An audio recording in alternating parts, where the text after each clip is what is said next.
पश्चिम महाराष्ट्रातील राजकारणाचं प्रमुख केंद्र असलेल्या पुणे म्हणजेच पुण्यनगरीतील विधानसभा निवडणूक अनेक अर्थांनी वैशिष्ट्यपूर्ण ठरणार आहे। विधानसभा निवडणुकीचे पडघम वाजू लागलेले असताना पुण्यातील भूत, वर्तमान आणि भविष्याचा उहापोह करणारा एक रिपोर्ट बघूया।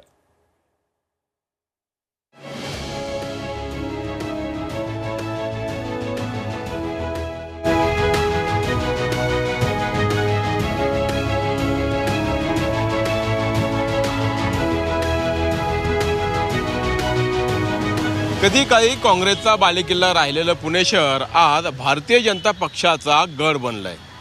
अलीकडच्या काळातील राजकीय भूकंप आणि पक्षफुटीनंतर शहरातील राजकीय समीकरणं अगदीच बदलली आहेत। या पार्श्वभूमीवर पुणे लोकसभा अंतर्गत येणाऱ्या 6 विधानसभा मतदारसंघांचा आढावा आज आपण घेणार आहोत। वडगाव शेरी, शिवाजीनगर, कोथरूड, पर्वती, पुणे कॅन्टोन्मेंट आणि कसबा पुणे लोकसभा मतदारसंघांतर्गत येणारे हे 6 विधानसभा मतदारसंघ। आज कसबा आणि वडगाव शेरी वगळता इतर सर्व ठिकाणी भाजपचे आमदार आहेत। वडगाव शेरीमध्ये भाजपचे तत्कालीन आमदार जगदीश मुळीक यांचा तत्कालीन राष्ट्रवादी काँग्रेसचे आमदार सुनील टिंगरे यांच्याकडून 4975 मतांनी पराभव झाला।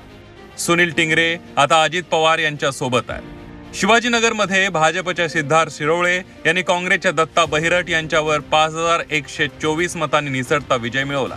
कोथरूडमध्ये मंत्री चंद्रकांत पाटील यांनी मनसेच्या किशोर शिंदे यांचा 25,495 मतांनी पराभव केला। पर्वती मतदारसंघात तत्कालीन राष्ट्रवादी काँग्रेसच्या उमेदवार अश्विनी कदम यांच्यावर 36,667 मतांनी मात करत भाजपच्या माधुरी मिसाळ यांनी विजयाची हॅट्रिक केली। पुणे कॅन्टोन्मेंटमध्ये भाजपच्या सुनील कांबळेंकडून काँग्रेसचे उमेदवार आणि माजी गृहराज्यमंत्री रमेश बागवे यांचा अवघ्या 5,012 मतांनी पराभव करण्यात आला।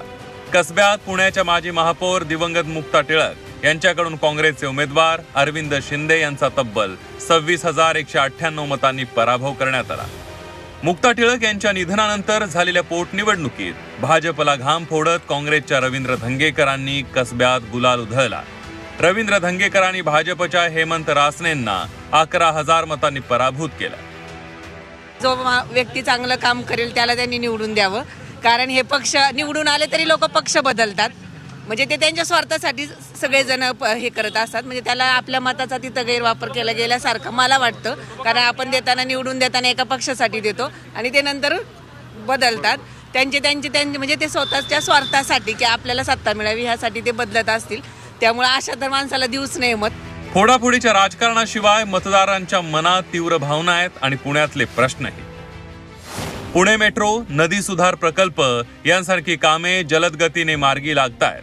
त्याच वेळी पुणे शहराभोवतीचा रिंग रोड, शहरातील वाहतुकीची समस्या, अतिक्रमण आणि अवैध बांधकाम, अंमली पदार्थांचा विळखा, कोयता गँगची दहशत, पाणी प्रश्न तसंच रस्त्यांवरील खड्डे अशा अनेक बाबतीत पुणेकर नाराजी व्यक्त करतात। भरपूर ठिकाणी पाणी नाही आहे लोकांना, काही ठिकाणी टँकरने पाणी जातात। आता आउट साईडला मी बरेच ठिकाणी फिरतोय, ते कोंडवाच्या वरती साईडला गेले तर काही ठिकाणी पाणीच नाहीये। दररोज कचरा साफ होतो, पण रविवारचा कचरा इतका असतो रोडवरती की विचारायला नको। काय होतं, सगळेजण आणून रस्त्यावरती टाकतात आणि तो उचलला नाही जात, सगळीकडे तो स्प्रेड झालेला असतो, वास येत असतो रोडवरती। एकीकडे सामान्य पुणेकर समस्यांनी त्रस्त आहेत, तर दुसरीकडे विधानसभेच्या उमेदवारीसाठी जोरदार रस्सीखेच सुरूच आहे। भाजपकडून कसब्यात काँग्रेसचे विद्यमान आमदार रवींद्र धंगेकर यांच्या विरोधात पुन्हा एकदा हेमंत रासने की शहराध्यक्ष धीरज घाटे उभे राहणार याची चर्चा आहे। वडगाव शेरीमध्ये भाजपमधून शरद पवारांच्या राष्ट्रवादीमध्ये घरवापसी केलेले माजी आमदार बापू पठारे महायुतीसमोर तगडं आव्हान ठरणार आहे। त्यासोबतच भाजपचे माजी आमदार जगदीश मुळीक आणि अजित पवार गटाचे विद्यमान आमदार सुनील टिंगरे यांच्यात उमेदवारीसाठी चुरस आहे। ठाकरे गटाकडून कसब्यात विशाल धनकुडे तर वडगाव शेरीमध्ये संजय भोसले इच्छुक आहेत। पर्वतीमध्ये शरद पवारांच्या राष्ट्रवादीच्या अश्विनी कदम आणि काँग्रेसचे आबा बागुल यांच्यामध्ये उमेदवारीसाठी स्पर्धा आहे। भाजपकडून विद्यमान आमदार माधुरी मिसाळ यांचा दावा कायम आहे। त्याचवेळी भाजपचे माजी नगरसेवक श्रीनाथ भिमाले यावेळेस संधीच्या प्रतीक्षेत आहेत। कोथरूडमध्ये विद्यमान आमदार चंद्रकांत पाटील आहेत, तरीही भाजपचे माजी नगरसेवक अमोल बालवडकर जोरदार तयारी करतायत। तर ठाकरे गटाकडून माजी आमदार चंद्रकांत मोकाटे आणि माजी नगरसेवक पृथ्वीराज सुतार यांच्यामध्ये उमेदवारीसाठी चुरस आहे. शिवाजीनगरमध्ये भाजपचे सिद्धार्थ शिरोळे विद्यमान आमदार असताना माजी नगरसेवक मधुकर मुसळे, सनी निम्हन यांच्याकडून जोरदार तयारी सुरू आहे. राज ठाकरेंच्या पुण्यातल्या सभेचा लोकसभा निवडणुकीत भाजपला मोठा फायदा झाला होता.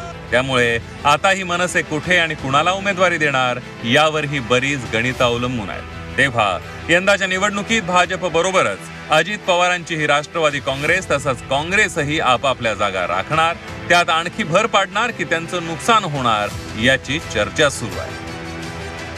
शहराशी संबंधित प्रश्नांबरोबरच सामाजिक, आर्थिक आणि राजकीय घडामोडी यावेळच्या निवडणुकीचं वैशिष्ट्य असणार आहेत. अशा परिस्थितीत सुज्ञ पुणेकर आपले कारभारी म्हणून कुणाची निवड करतात हे निकालानंतरच कळेल. व्हिडिओ जर्नलिस्ट विकी कांबळेसह अरुण मेहत्रे, झी 24 तास, पुणे.